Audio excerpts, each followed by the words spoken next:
Good afternoon, Svaru. You know what I would love to talk about now? About your life in Taygeta, your society, and how you do things. I think it will be fun and important to learn about everyday life you have. When the time comes when we open our society to the intergalactic coexistence, we will be more prepared and we will know what to expect. Hello, Gosha. I agree. Anything you want, just ask. I'm here for you. Okay, great. Thank you. Let's start with your planets. How many planets are there in Taygeta in total? 4 planets. 3 M-type and 1 P-type planet. What's that? M-type and P-type.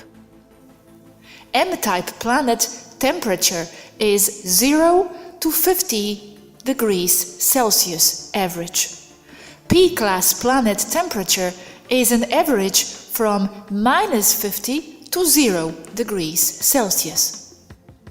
Okay, so it's a planet Temer, Erra, what else? And which one is a P-type? Dakote, the furthest from Taygeta, the sun. P-class, cold, Arctic tundra all over, yet full of life and inhabited. Wow, fascinating. What is the 4th one? Temer, Erra, Dakote, and? The name is controversial.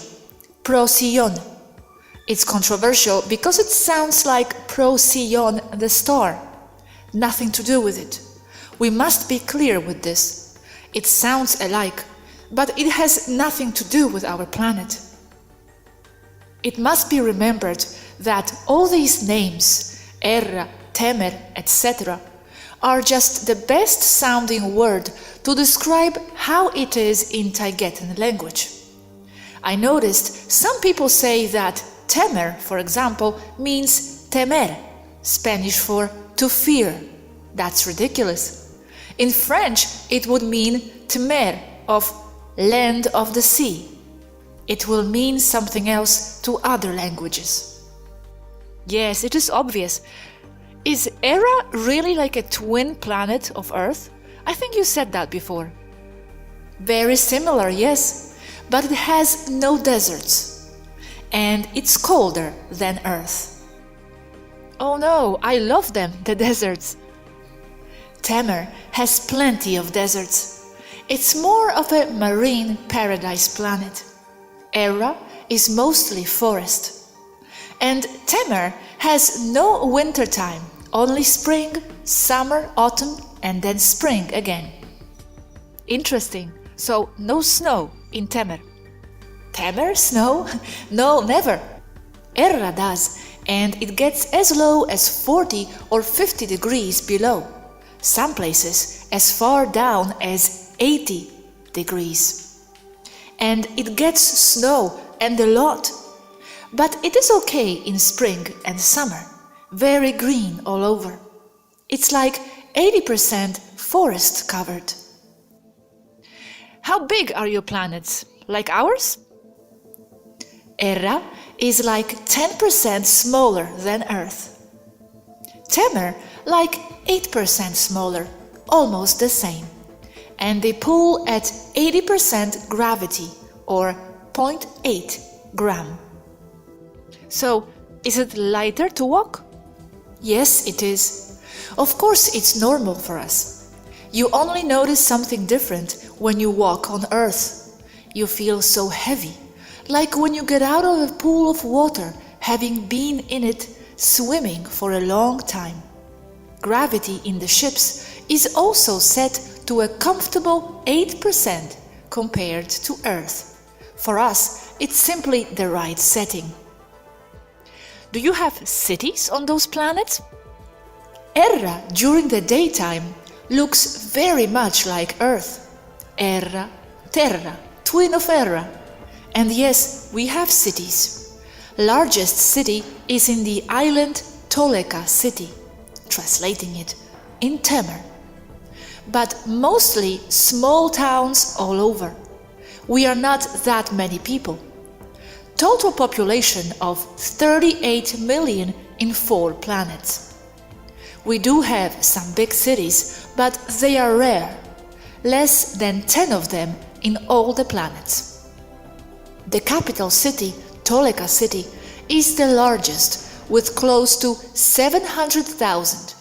It's in the main island Toleka in Temer. Toleka City is very extensive, not like Earth ones.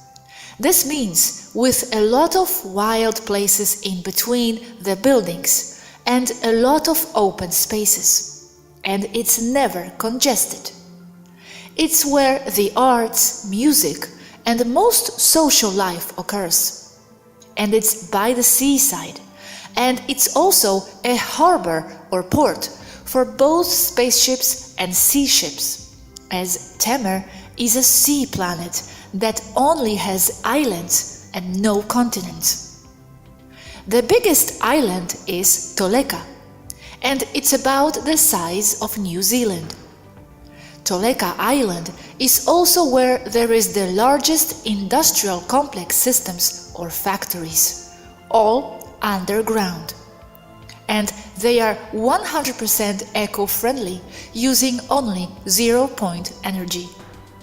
Part of those industries, above ground, is the manufacturing of starships, big and small, and people work on them because they love to. They are creative, they see their work as art, and with that, they are also helping the whole society. Even large ships are built there, and then floated to orbit. There is a large complex of spaceports there, with installations to hold and dock in large kilometer-long starships, repair them and build them. Taigetans live in small communities spread along the planets. Many small ones, separated by several hundreds of kilometers, if not thousands. This is because transportation is not a problem, and the towns are set in places where they have a minimum impact on nature. So that's the main factor for the location of each town. Now, the towns rarely go over 5,000 people, and they are communicated by rail, train, maglev, that's magnetic, no wheels, and elevated from the ground, not to disrupt wildlife. The cars are usually transparent on top, so you can see outside with full view. And they are full of sensors and a dispersion system in front to frighten off wildlife when the train is approaching, to minimize accidents. So, you travel by train. I thought everyone had their own ships. You told me about that some time ago. Yes, by train and by air. Yes, everyone has their own ship that is like a car to you. But as far as public transportation goes, the trains are the most used. We also have wheeled vehicles for short distances, mostly like delivery vans. And we do have scooters and motorcycles, but they are all electric and they get their energy from the air, so they never run out. And bicycles? No, not like the ones you imagine. The bearings in the wheels is magnetic, so there is no friction. Neither is there any inside the engines, so they last a very long time. I'm looking for a place to rent right now. You think I can rent something in Erra? Rent in Erra? No money needed in Erra. I wouldn't have to do anything to get an apartment then? You get your house built as you like it, exactly, and for free, just because. Huh? Just because I like that? Yes, just pick a spot that's not bothering anyone, animals, plants, or people. And who will build it for me? I can't build. The community will go and build your house to your specifications. They do it because that's how it's done, and because they also got their houses built for them. But then I need to go and do something in exchange, no? And what if someone doesn't want to? Just asking to see how it works. At the beginning of the civilization, you did do things in exchange. Not anymore. You give because you want to give, and if you have something to give. The idea of scarcity or lack is earth programming. On Temer and on Erra, there is abundance of everything. Everyone has what they need or want. No one fights there. For what? And the jobs no one wants, like taking out the garbage, that's automated. But what if someone doesn't want to contribute anything? Just stay on the beach all day, give nothing. So how would that work out? Don't know how to answer. I haven't seen that happen.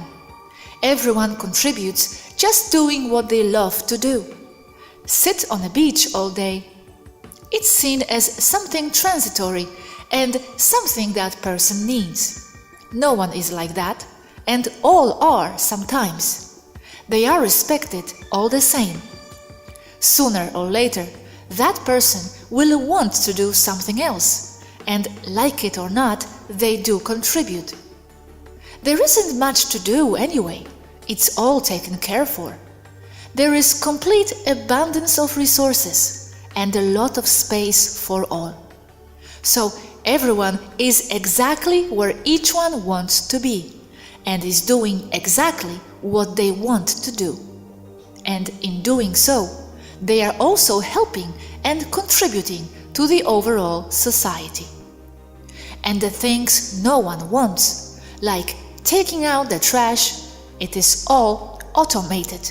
Robots and automatic computerized systems take care of those things. Same as the distribution of goods and services. The farms, many are automated, but most are still old-fashioned farms, people working the fields because they like to and because they feel they are of service that way. And you must understand that living in a place like Taygeta, you have a help mindset and another higher ethical values. You are comparing or bringing the earth mentality to Taygeta, and it's simply not there. A holographic society is not based on a political system imposed on the people.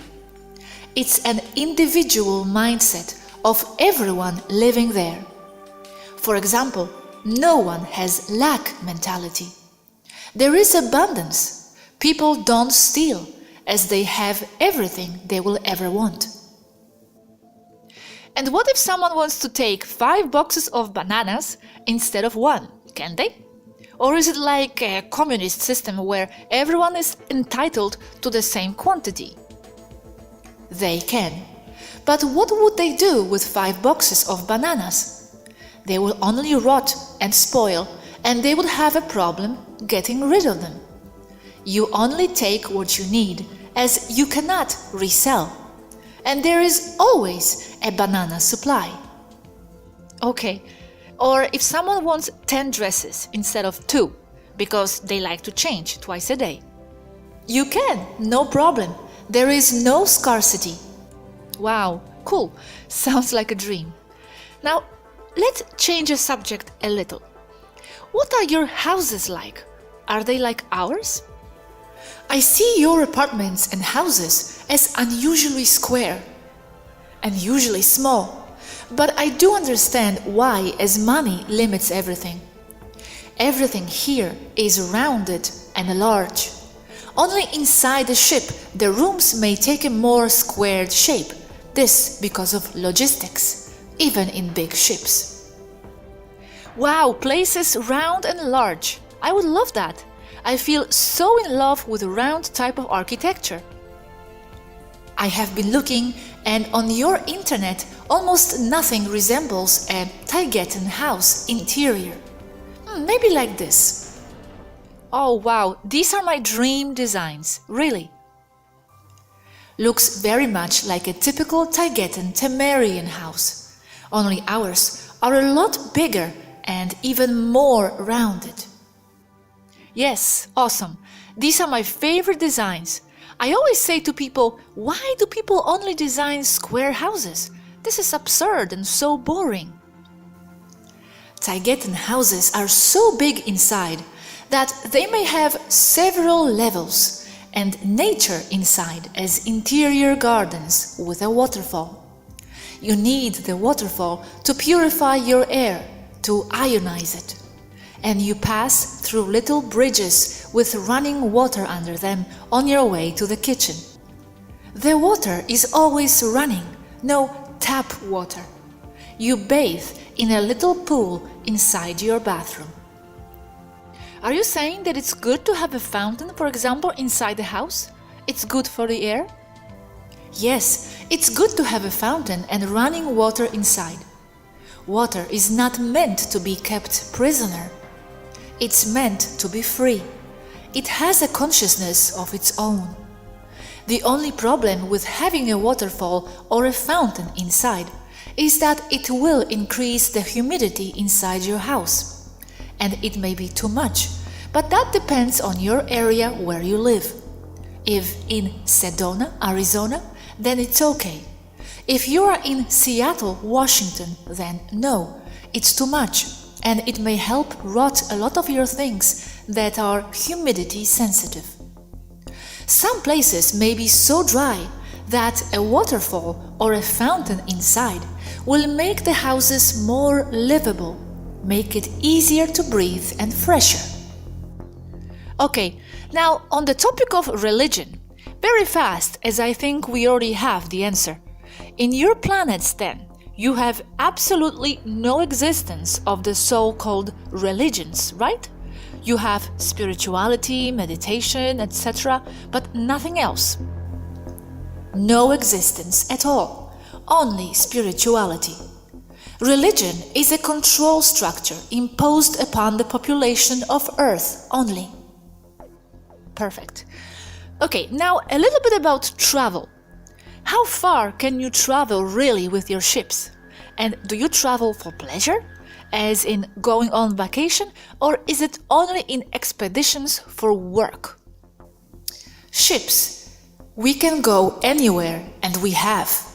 Personal small ships are exactly like your cars. We use them for every possible reason. And there are many models of ships, one for each need. Many are also designed by the owners as art or for special needs. But do you travel for pleasure, as in let's go for vacation? Yes, and a lot. Do you visit other cultures, and do they visit yours? Yes, we do. What is a favorite travel destination for Pleiadians? The most used place to visit is Temer and its beaches. Okay, but what other planets and cultures do Pleiadians visit the most? Engans are the closest, and it's a very exotic and rich culture. But I mean outside of Pleiades. Do you visit other races and planets? Do they come too? The most traffic is between our two cultures, also because we look very much alike and we are very close friends. Too bad we cannot reproduce as a species among Engans and Taygetans. And other species come to visit too, but the species that don't look very anthropomorphic tend to stay away. I see. And you don't visit them either? I would, it would be fun. That's a very widely observed tendency. And why is that? They do visit, but it's uncommon. Races communicate and even cooperate, but they hardly mix. Not like in the Star Trek or Star Wars movies, where they all mix the races. That's not so. But it's possible if someone wants to, no? The problem is that they are different because their bodies work differently and need different things. They are not different only externally, so it's not easy to coexist. And some can, like the cats, the urma. They breathe the same air as we do, so we mix very well and a lot. Even the food is similar. But that's rare.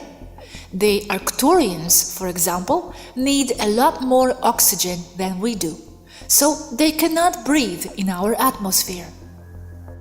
Quite interesting. I thought there was more mutual exploration. And I am not just talking about exploring other races, but other faraway planets, the sceneries, etc. Yes, we interact a lot, using hologram technology with virtual presence. That's how they can be with one another. But that's not the same. I would love to go to the distant planet and touch the rock, see the terrain formation, etc. Go to unmapped places. We do that. Taygetans are the explorer race. We go to faraway planets, and we have exploration teams and ships. The exo-archaeologists, for example. But unfortunately, those have a very high death rate. Many ships never return as they encounter the unknown.